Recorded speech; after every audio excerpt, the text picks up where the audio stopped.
The rain hammered against the windows of Murphy's Corner Market like bullets against armor plating. I pressed my back against the cold brick wall behind the dumpster, my heart pounding so hard I was sure the whole neighborhood could hear it. 23 years old, broke, desperate, and about to make the biggest mistake of my life.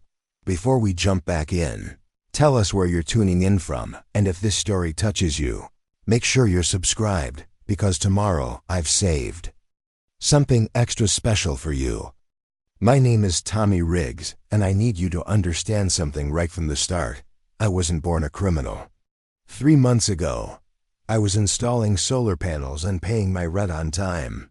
But life has a way of cornering you, backing you into places where good choices become luxuries you can't afford. The eviction notice was crumpled in my back pocket, red ink bleeding through the paper like a wound. 72 hours to come up with $2,000 or lose the only home I'd known since aging out of foster care. My supervisor at SolarTech had looked genuinely sorry when he handed me the pink slip. Budget cuts, kid. Nothing personal. Personal or not, it left me standing in the unemployment line with a high school diploma and calloused hands, watching my savings disappear faster than water through a broken dam. I'd tried everything: plasma donation, gig work, even swallowing. My pride to call my ex-foster parents, who'd made it clear years ago that 18 meant goodbye. The phone rang 6 times before going to voicemail. I didn't bother leaving a message. That's how I found myself studying the patterns of an elderly woman who visited Murphy's every Tuesday at 8:47 p.m. She was small, maybe 5'2", with silver hair always pulled back in a neat bun. Wore the same navy blue windbreaker and sensible shoes. But here's what caught my attention: she always paid cash. Not credit cards or checks like most people. Cash, thick rolls of 20s and 50s that she'd pull from a worn leather purse without a care in the world. Mrs. Eleanor Hartwell, according to the name on the prescription bottles I'd seen her collect from the pharmacy next door. Lived alone in a craftsman house 6 blocks away, garden gnomes lining her front walkway like tiny sentries. She seemed like the perfect target: vulnerable, predictable, and apparently loaded. I want to be clear about something. I'm not proud of what I was planning. Sitting in that alley, rain soaking through my jacket, I felt sick to my stomach. But desperation does things to your mind, makes you rationalize choices you never thought you'd consider. I kept telling myself it would be quick, clean. Take her purse, disappear into the maze of downtown alleys. She'd file a police report, maybe be shaken up for a few days, but she'd recover. People like her had insurance, family safety nets I'd never known. The bell above Murphy's door chimed, and there she was. Right on schedule, navy windbreaker zipped against the storm, purse clutched against her side. She moved with the careful precision of someone who'd learned to navigate wet pavement without falling. Each step deliberate and measured. I pulled my hood up and stepped out of the shadows. Preparing and narrating this story took us a lot of time, so if you are enjoying it, like this video, it means a lot to us. Now back to the story. She was fumbling with her keys when I approached, the streetlight casting long shadows across the empty parking lot. This was it, the point of no return. My mouth was dry as sandpaper, hands shaking from more than just the cold. "Excuse me, ma'am," I called out, trying to keep my voice steady. She turned, and for the first time, I saw her face clearly. Weathered but kind, with laugh lines around eyes that held no fear despite the late hour and isolated location. She reminded me of Mrs. Chun, the librarian who'd let me stay after closing when I was a kid with nowhere else to go. "Yes, dear?" Her voice was warm, concerned. "Are you all right? You look soaked to the bone." The simple kindness in her tone hit me like a physical blow. Here I was, about to rob this woman, and she was worried about me catching pneumonia. For a moment, I almost walked away. Almost. Then I thought about sleeping in my car, about the homeless shelter with its waiting list and indifferent staff, about calling my boss tomorrow to beg for my job back. The desperation won. "I'm sorry," I whispered, and I meant it. "I need your purse." Her expression didn't change. No fear, no panic, just a slight tilt of her head like she was processing information. "I see," she said calmly. "And if I refuse?" The question caught me off guard. Most people would have handed it over immediately or started screaming. Instead, she stood there like we were discussing the weather, rain dripping from the brim of an invisible hat. "Please don't make this harder."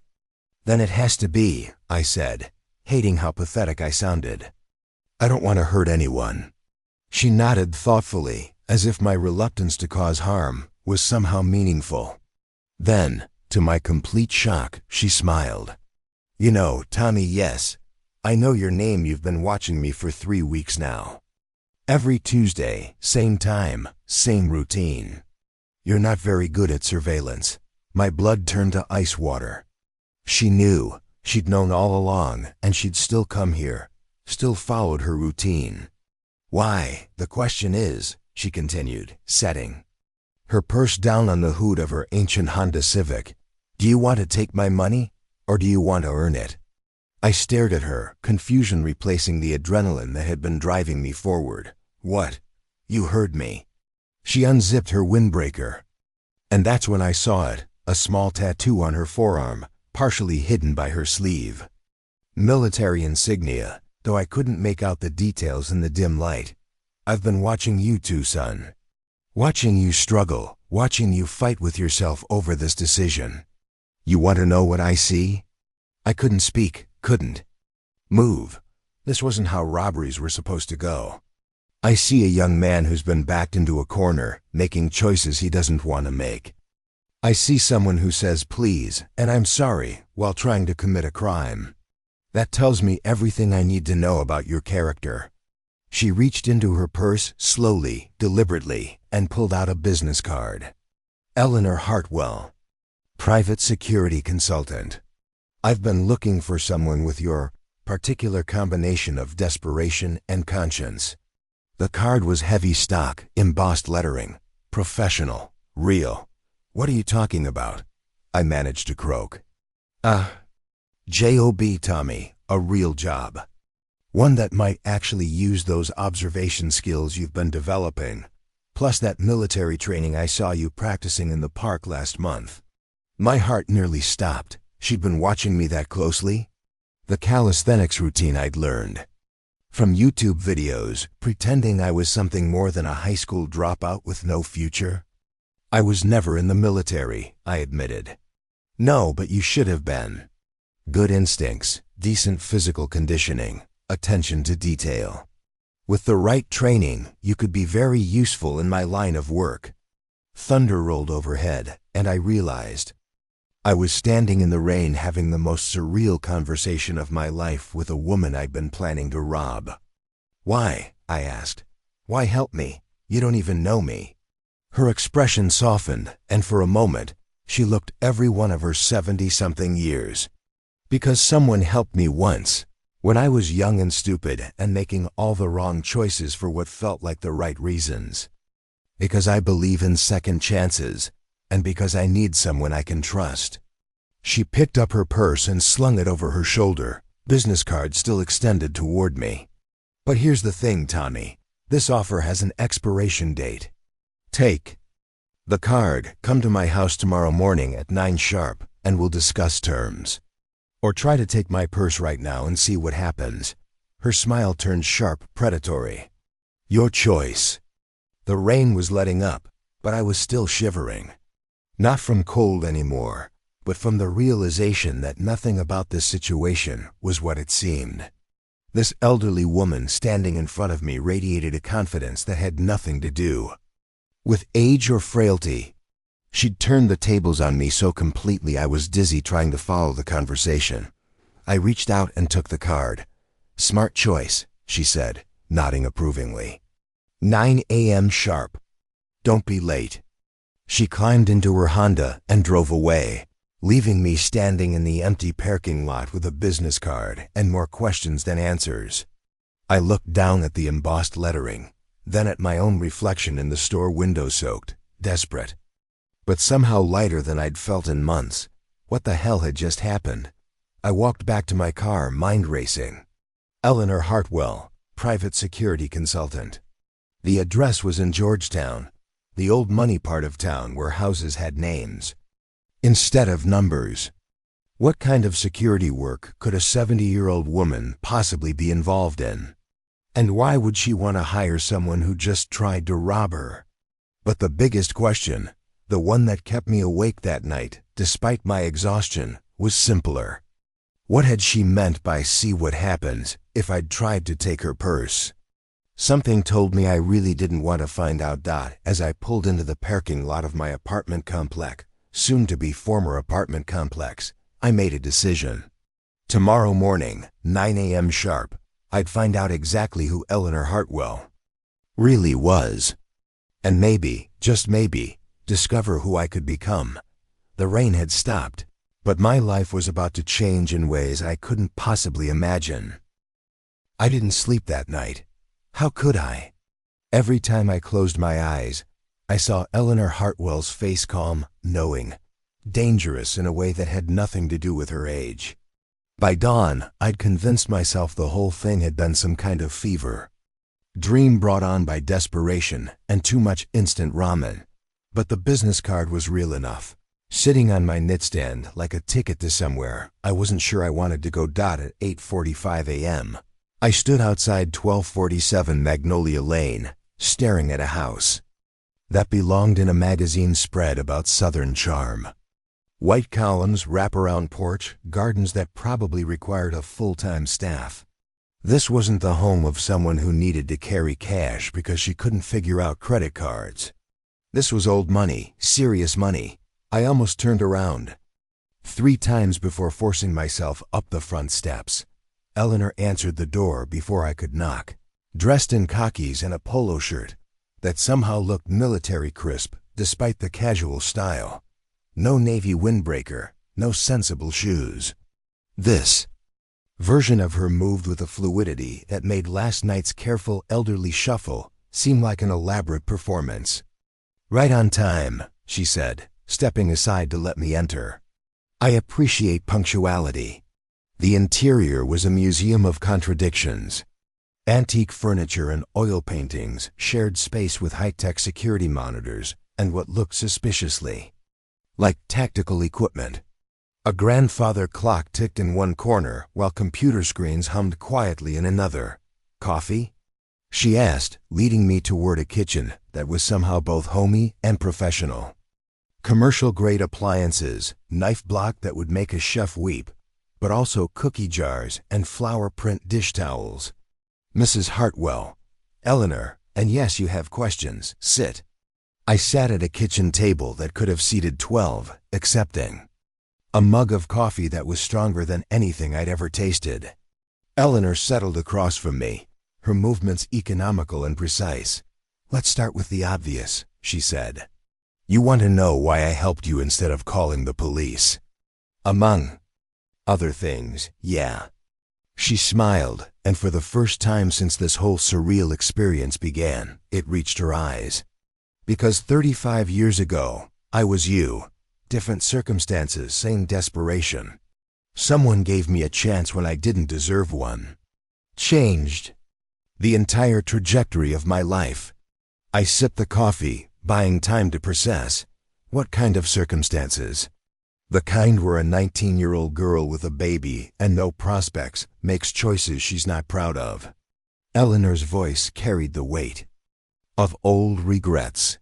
I was working 3 jobs, none of them legal, trying to keep my daughter fed and housed. Got caught lifting groceries from a supermarket by an off-duty cop named Jake Morrison. She stood, moving to a window that overlooked her immaculate backyard. Jake was scheduled to retire the following month. Could have arrested me, added another statistic to the juvenile system. Instead, he offered me a deal. Work as a confidential informant, help him close some cases, earn enough money to get straight. Did it work? Eventually. Though not the way either of us expected. Eleanor turned back to me, and I caught something in her expression, grief, maybe, or loss. Jake was killed 6 months later. Drive-by shooting, wrong place, wrong time. Left me with contacts in law enforcement and a skill set I'd never planned to develop. She returned to the table, refilling both our mugs. I joined the Navy 2 weeks after his funeral. Needed structure, purpose, something bigger than survival. Spent the next 23 years learning how to be useful in ways I'd never imagined. The coffee mug trembled slightly in my hands. What kind of Navy? Eleanor's smile turned sharp again, the expression I'd glimpsed in the parking lot. She rolled up her sleeve, revealing the tattoo I'd barely seen in the rain. Not just military. Insignia seal trident, surrounded by dates and coordinates that probably told stories I couldn't comprehend. The kind that doesn't officially admit women existed until long after I'd proven otherwise. I stared at the tattoo, then at the woman wearing it. Eleanor Hartwell wasn't 70-something and fragile. She was a weapon disguised as someone's grandmother, and I'd tried to rob her with the tactical awareness of a goldfish. Jesus Christ, I whispered. Language, she said mildly, though I suppose the circumstances warrant it. You could have killed me. Could have, didn't. More importantly, didn't want to. That tells me something about both of us. Eleanor reached across the table and placed her hand over mine. Her grip was gentle but carried the strength of someone who'd spent decades conditioning her body for violence. Here's what I see when I look at you, Tommy. Intelligence being wasted, potential being squandered, and desperation making you stupid. But underneath all that character, you said please and I'm sorry while trying to commit a crime. You chose an elderly target because you thought it would minimize harm. Those aren't the choices of someone fundamentally bad. I wanted to argue, to point out that attempted robbery was attempted robbery regardless of my manners, but something in her tone stopped me. What do you want from me? I asked instead. Partnership. I'm 73 years old, Tommy. Still capable, still sharp, but my body isn't what it was 30 years ago. I've built a business helping people in situations where traditional security isn't adequate. Sometimes that means finding missing persons the police have given up on. Sometimes it means protecting witnesses who've slipped through official cracks. Always it means operating in spaces where someone like me, predictable, underestimated, apparently harmless, can be most effective. She stood again, this time moving toward a door I hadn't noticed before. But increasingly, I need backup. Someone young enough to keep up, desperate enough to commit, and ethical enough to trust. Someone who understands what it means to have limited options. Eleanor opened the door, revealing a room that belonged in a completely different house. Wall-mounted monitors showing security feeds from around the city. Maps marked with colored pins. Filing cabinets that probably contained information on half the criminal population of Atlanta. And weapons, not a collection, but a carefully maintained arsenal. This is what I actually do, she said, watching my expression. Eleanor Hartwell, private security consultant, is mostly true. What the business cards don't mention is that my clients are usually people who've exhausted legal remedies. Victims of crimes the system can't or won't address. People who need justice delivered through channels that don't officially exist. I followed her into the room, trying to process the scope of what I was seeing. You're a vigilante. I prefer alternative justice provider. Vigilante sounds so unprofessional. And you want me to help with this? Eleanor moved to one of the monitors, adjusting the angle to show a better view of what looked like a warehouse district. 3 days ago, Maria Santos came to me. 16 years old, daughter of migrant workers. She was taken by traffickers operating out of the Port District. Police have been investigating for 2 weeks, which means filing paperwork and hoping she turns up in a database somewhere. The screen showed grainy footage of men loading cargo containers onto trucks.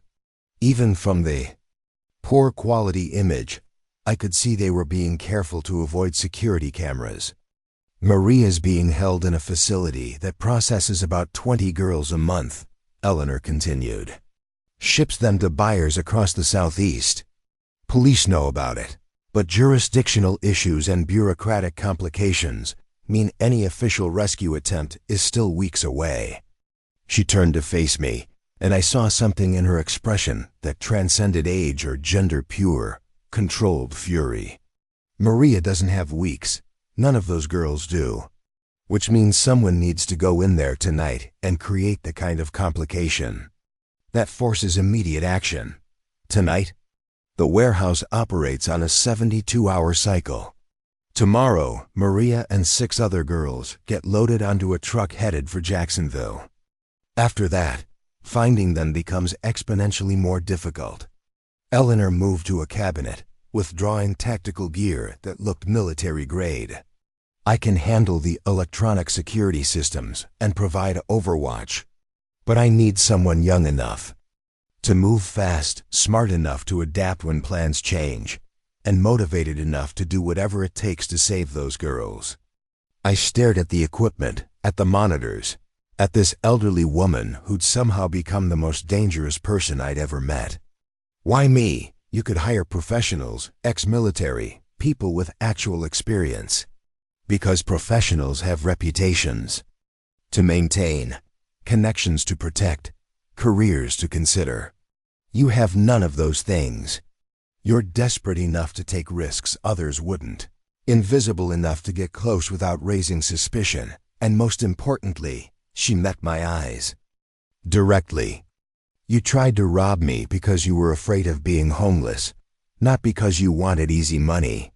That kind of motivation is exactly what this job requires. The weight of what she was proposing settled over me like a physical force. Rescue mission. Human trafficking. Girls who might die if someone didn't act. What happens if we get caught? We don't. Because failure isn't an option when lives are at stake. Eleanor began laying out tactical gear communications equipment, lockpicks, what looked like enough electronic gadgetry to stock a spy movie. I'm not asking you to become someone you're not, Tommy. I'm asking you to become who you could be if circumstances were different. I thought about Maria Santos, barely older than I'd been when I aged out of foster care. Thought about girls being sold like cargo while bureaucrats shuffled paperwork. Thought about Eleanor, 73 years old and still fighting battles. The system wouldn't.